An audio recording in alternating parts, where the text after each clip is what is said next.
That's right. It's that time again. It's time for your favorite Deadpool podcast, Wade's World, episode 40, where we won't discuss Deadpool probably at all. I am Phil, and joining me, as always, is the dangerous, the lovely, the sick of it all. Wait, I'm not Charlie Asser. I'm Lilith Hellfire. What are you talking about, Phil? I didn't say we didn't have hope. I said don't mention him. He doesn't listen to this show. Hi, Tristan Esser. Hey, Tristan.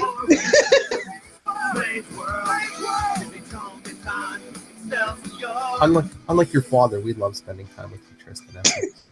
Even if it's through the internet. What are we discussing today for Black History Month, Philip? Well, you mean our shameless pandering? We are discussing Fantastic Four issue 53. It's basically the second issue. What? Wait. Why are we talking about Fantastic Four during Black History Month, Philip? Because it's like the second issue Black Panther appears in, and it's the first time his origin is told. Just for the folks at home who don't know, just in case they didn't find a copy. And if you don't have the money to buy the original issue, or you don't know how to download digital because you're somebody's grandma, you can find it reprinted in the back of Black Panther, The Sound and the Fury #1 that was in your comic shops just last week. Nice. Or it's also on Marvel Unlimited. I double checked. So if you have Marvel Unlimited, just kind of, well, like I said, however you navigate that thing. Like I said, if you're a Luddite and you don't know how to use technology. All the Marvel fanboys know about Marvel Unlimited. They might not have the cash for it, but they know about it. Yes. So yeah, let's talk about this issue. This issue is interesting. It was written by Stan Lee. Surprise, surprise. Art by Jack Kirby. What? So revolutionary. But it's so like a product of its time. I mean, I was looking at the topical references. I was like, yeah, this is 1966 all the way. Fred Astaire, son. Fred Astaire. Oh, my favorite is when like they go into the Black Panther's room, I guess, and basically his man cave. But it's like, oh, look at all this elaborate technology, the elaborate stereo music system, complete with tape recorder. Dude, my grandkids are gonna be like, Grandma, this is a record player, and you've got a dual tape deck. Oh, so you're having kids? Because that's how you get the grandkids. I'm gonna adopt. I'm just gonna adopt grandkids. I'm gonna skip over the first process and just adopt grandkids. She'll be like, "Where's my grandbabies at?" And all these like Chinese kids run in. Okay. Everything, the whole rainbow. Nice. So yeah, that was funny. They also had some like just random stuff that I was just like, what? It's kind of like when I read old X-Men, I'm always just like, huh? And Fantastic Four was Deadpool before Deadpool was Deadpool, because they do make a lot of pop culture references in the early issues of Fantastic Four. They talk about Tarzan, the John Clayton version, Bomba the Jungle Boy. We got Hugh Hefner mentioned, Godzilla. King Kong too, so. But I don't know, just like it's like, if Ben Grimm keeps interrupting, is like, like you can't believe T'Challa's story, I'd be like, what the is your problem? This is my life. And I would just love to be a fly on the wall in 1966 when a kid brings his copy of Fantastic Four over to his mother and father and says, "Who's Hugh Hefner?" Rest his soul. He's still alive, isn't he? No, he's dead. Right? Mandela effect. No. We talked about this on. Oh yeah, that's right. That's one of our first episodes, right? That's right. Yes. You got Mandela affected. I know. That's what I meant. I got Mandela affected. So yeah, I think everybody will always know. I think he will always at least for the next 100 years, he'll kind of be in the zeitgeist. Yeah, but I'm just saying, if you're 6 years old and reading this, it's like, do you know? I don't think so. That's what Google. I mean, every kid I know has a smartphone, so they can just ask Siri or Alexa. But I'm saying if you were a kid in 1966. I don't know. If you were a kid in 1966, you might. I feel like maybe if your dad was gross. I should ask my dad because he was like 10 when I think in 66. So you get under that mattress in your parents' bedroom. Did you know who Hefner was? Anyway, let's see. So I did notice something weird. Maybe it's trivia, maybe it's not. On the page, bottom page of 20, Claw's shown with a normal hand instead of the weird device that's supposed to be there. Blooper!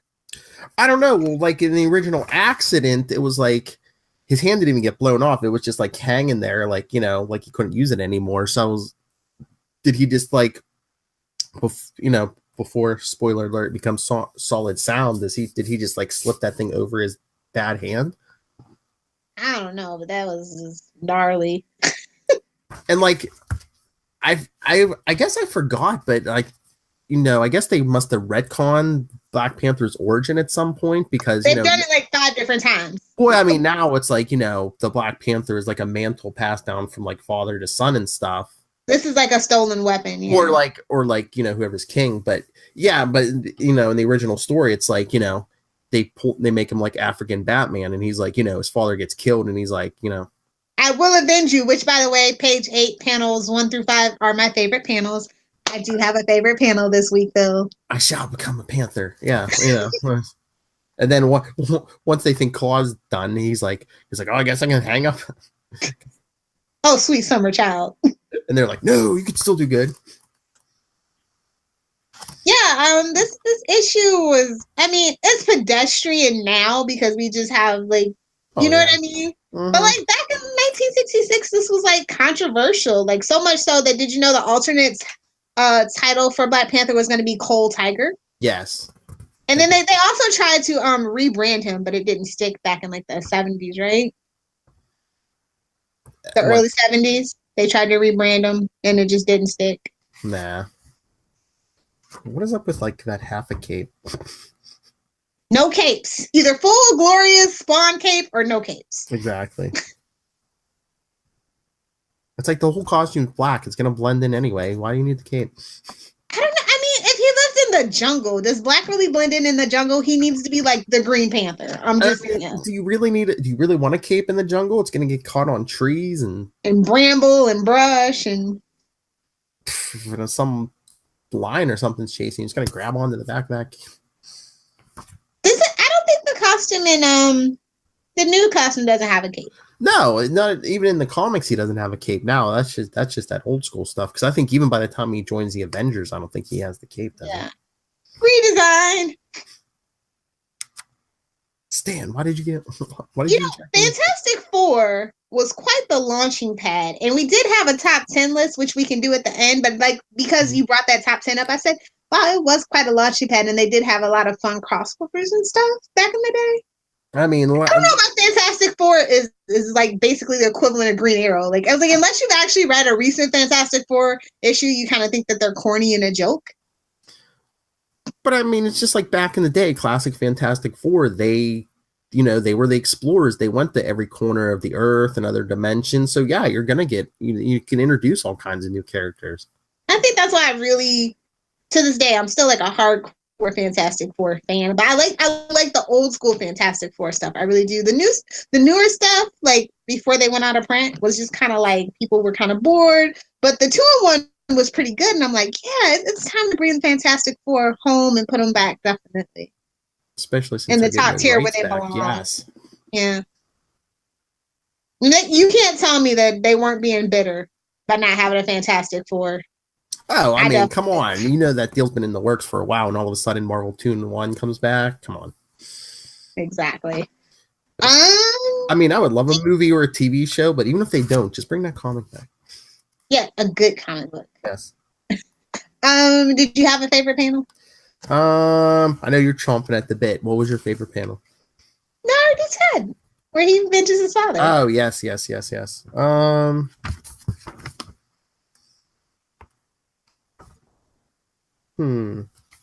That's probably it. But I don't know. Do you think they just like they kind of like held the Fantastic Four back a little bit just so Black Panther could they could show off the Black Panther defeating Claw because They definitely were launch. You could tell that they were really trying to launch this character, and what better book for Fantastic Four to do it?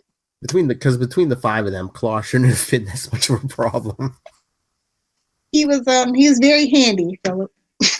Crafty, punny business in effect. Hey. There was I don't know how I really feel about like Wakanda as a place that was introduced. They did talk about the vibranium though. And yes. I guess at one point it was called Antarctic vibranium or something like that. I forget. Antarctic vibranium is like a different kind of I don't think that's what they have in Wakanda, but it's like it's like and it was supposed to be like it used to be like anti-metal and stuff like that, and it was seen in like Daredevil. This particular vibranium was seen in Daredevil 13. Yeah, it like melts like other metals and stuff. Yeah, I remember it was like a big crossover with like Spider-Man annual and stuff in the 90s and stuff. Yeah. You could have like a special container to even like hold it and stuff. I like that we kind of sort of got a little backstory on Bass, which is the guy that the Panther guy that they worship. It's in like the Enid Pantheon of the Gods. And then they also like go back and do a reveal in Fantastic 456 about how Claw emerges from the sound converter. Like I was meaning to reread that, but it was like they really gave Black Panther a platform in Fantastic Four. Oh yeah.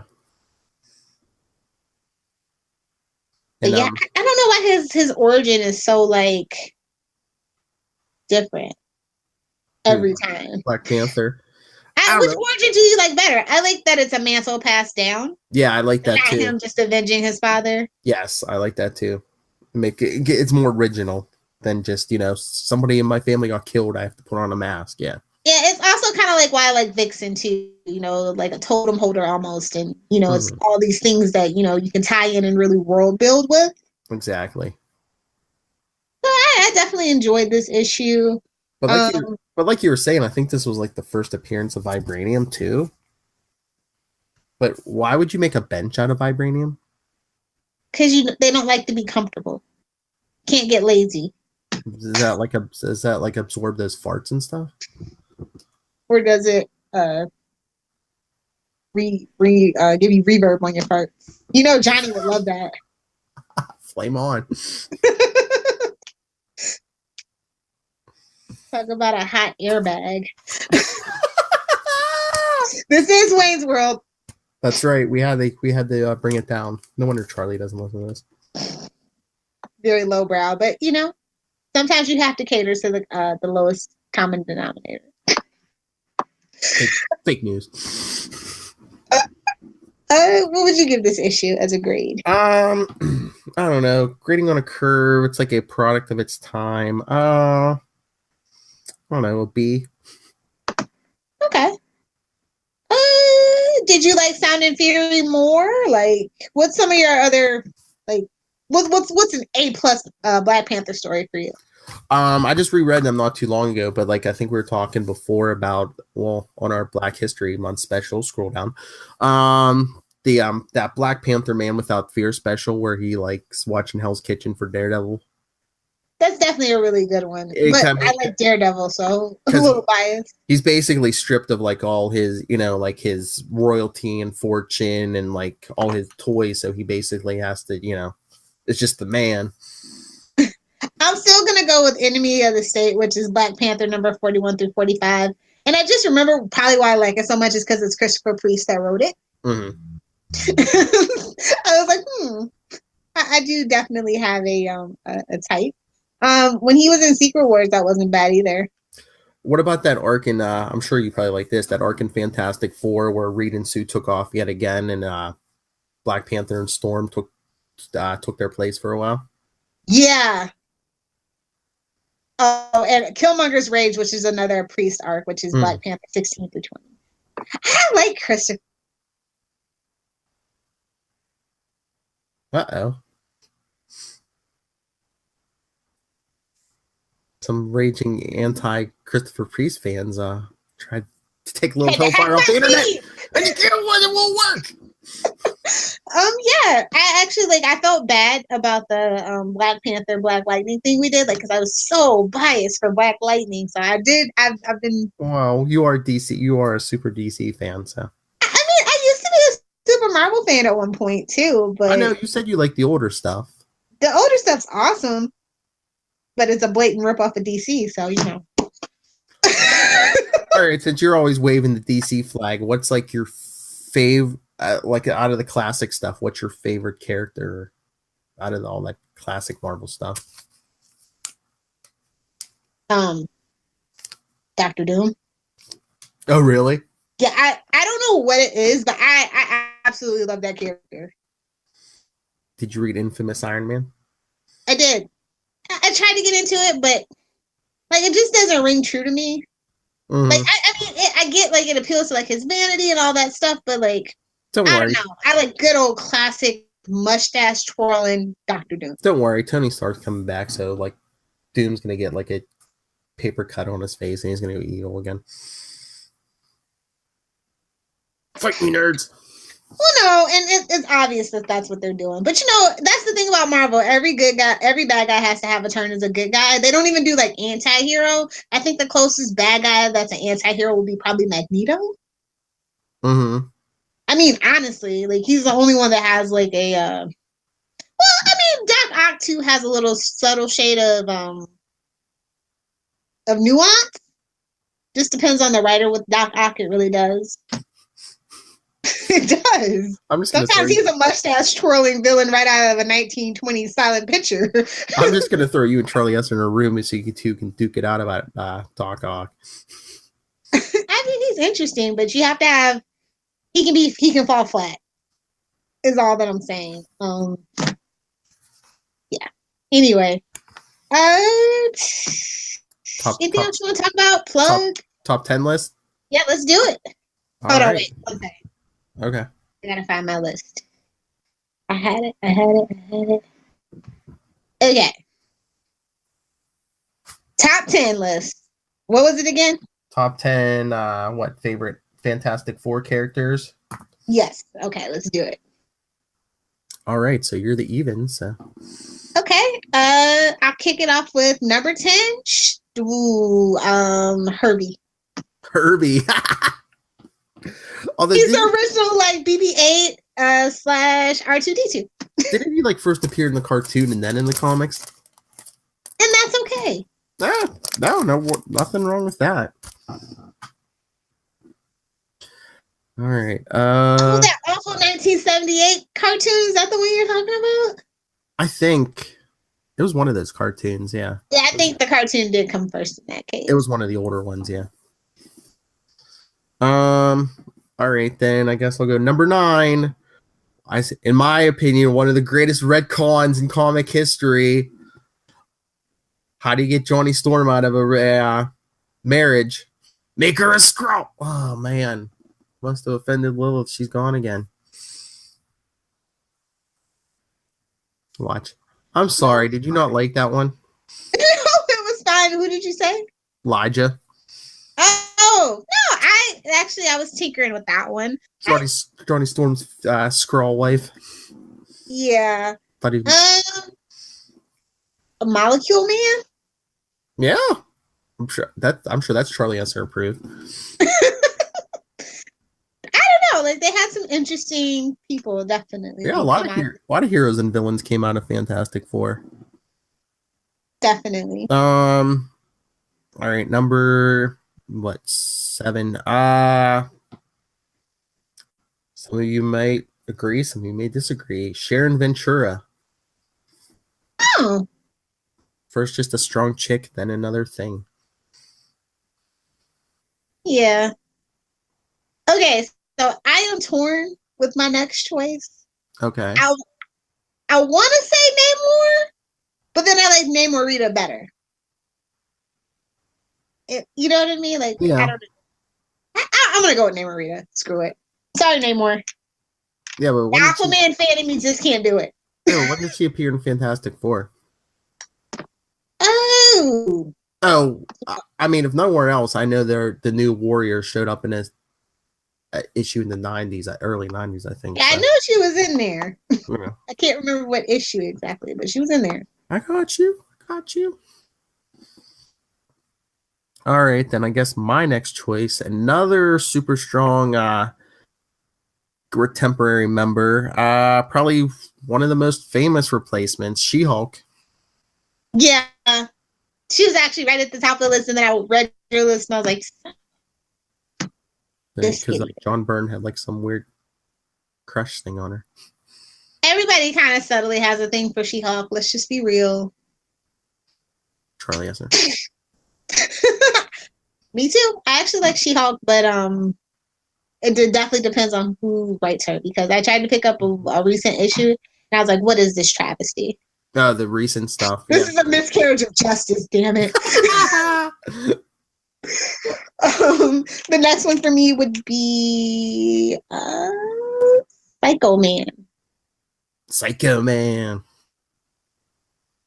He'd make a good TV villain if they ever did the show, I think. They should name a song after him. Pretty sure they have. I know. Sarcasm. All right. My next choice, and this will spin out into I said Crystal, another replacement, but also, I mean, they introduced the whole Inhuman thing in Fantastic Four as well. Yeah, I was gonna go with Black Bolt, but you chose Crystal. But Crystal, why does she look like her suit looks like Charlie Brown? In some iterations, I'm just saying. What number was that, by the way? Crystal's first appearance? I don't know. No, what number are we on, silly? Oh, I think that was 3 for me because I only have one more. Okay. Next one, the last one for me is gonna be Nova. Oh, Frankie Ray? Mm-hmm. Yes, I was almost gonna put her on my list. That's somebody that if they ever do a cartoon again needs to show up. See, that's like a weird thing. Is like half the Fantastic Four have had like relationships with people who like become like them, like Ben Grimm and Sharon Ventura. They both were things.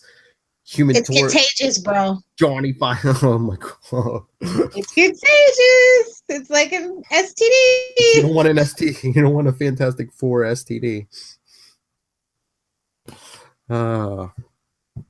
All right, and number 1, probably the most famous to spin out of Fantastic Four, the Silver Surfer, and by extension Galactus. Yeah, I never really thought Galactus was a good villain, though. I'm not saying it's good, but I mean, if you say, hey, what characters are like originate in Fantastic Four, you're gonna get Silver Surfer and Galactus. Oh, definitely. Silver Surfer by himself is pretty cool and a tragic character, but like the Galactus thing, I just can never buy it. Well, like with you and She-Hulk, like I think it depends who's writing Silver Surfer and Galactus. Nate, give me this is your homework. Find me something good about Galactus and who the writer was, and I'll read it. I'll wait. Okay. I'm always open. Did you read the recent Ultimates or Ultimates 2 series? Mm-mm. Okay. So there was a lot of Galactus stuff in that. And it was good? Yeah, me and Charlie were raving about it. Is it on Super Connectivity? I can just get the gist of it. Maybe. Some of the earlier issues might have even been on Marvel Roundup. Okay. I'll go dig remember it. Marvel Roundup? Back in the day. Before we converged and consolidated. Capes Consolidated. Oh, that should have been our name. Rebrand. Enough rebranding in our lives. Right. I think that's pretty much it, right? I think that's it. Yeah, next week we'll probably be back to business as usual. No, we won't. I mean, well, for Wade's World, we'll probably do another Cable and Deadpool issue. No, we won't. No? No, I'm kidding. Don't mock me. By the time the movie comes out, though, I'll be glad to move on from Cable and Deadpool. I'm just saying. We can move on now. I don't care. I mean, I'm going to get to the good part and then move on. Okay, but yeah, the issue like 17, 18, then we can move on. Well, by May, we'll have plenty of stuff to talk to other than comics. The movie, the animated series, 10 episodes of the animated series. The premiere will be a live commentary. Nice. Lazy. Just lazy. What? That's my friend. You want to do it all at once? No. My boyfriend tells me that's lazy. I was like, no, it's fine. Live Opinion's fine. Yeah. So what? Mystery Science Theater 3000 is lazy? He don't know what he's talking about. He's not in the business. Not a nerd. He's not in the business. He's not a nerd. Well, hit us up with some shameless plugs, Philip. All right, everyone. If you want to get a hold of us, make suggestions for any reviews you want to hear or how to get rid of those nasty Fantastic Four venereal diseases, you can email us, wadesworldpod@gmail.com. We're on Facebook, facebook.com/wadesworldpodcast, and @wadesworldpod on Twitter. And the voicemail, 614-382-2737. That's 614-38-CAPES. And Lilith, where can people tell you why Galactus is an important part of the Marvel cosmological universe? Charlie, pay attention. You can fight me, nerds, at Lilith Hellfire or at Adventures in FG. If you're following me on Adventures in FG, please be sure to do it on Twitter, Facebook, Pinterest, and Instagram. Also, please be sure to stop by SouthgateMediaGroup.com, look around, find out about your hosts, see the list of, I don't even know how many podcasts we have anymore, but it's literally A to Z, animated zoology, I'm pretty sure. And also, if you are in the mood for shopping, we have some affiliate links. Please do click on that to help keep this podcast network afloat. It's greatly appreciated. And visit the website, check out all our blogs. I just put one up today. Yeah, I saw that. Yeah, you're like, yeah, I saw that. It was cute. It's just what every man wants to hear from a woman. It was cute. It wasn't big, it was cute. Anyway. This podcast is rated T. Everyone warned her boyfriend. She's about to be done with the podcasting, so. And that's because we come to the end of this Wade's World, the Deadpool podcast. Join us next time. Fun and games. And we'll suffer through some Cable and Deadpool until that animated series. Get it out here. Get that movie out here. Or we can turn it into a Spawn podcast and just watch the Spawn animated series. Who cares? We're random here, you know. We can watch it whenever we want. You wanted to review Wayne's World. We could do that.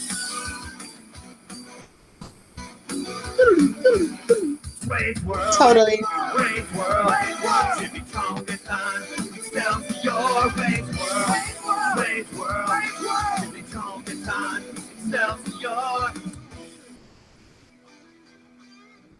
Maximum effort. What are you doing here? We're done. Go get some reverb on your bench. Good night.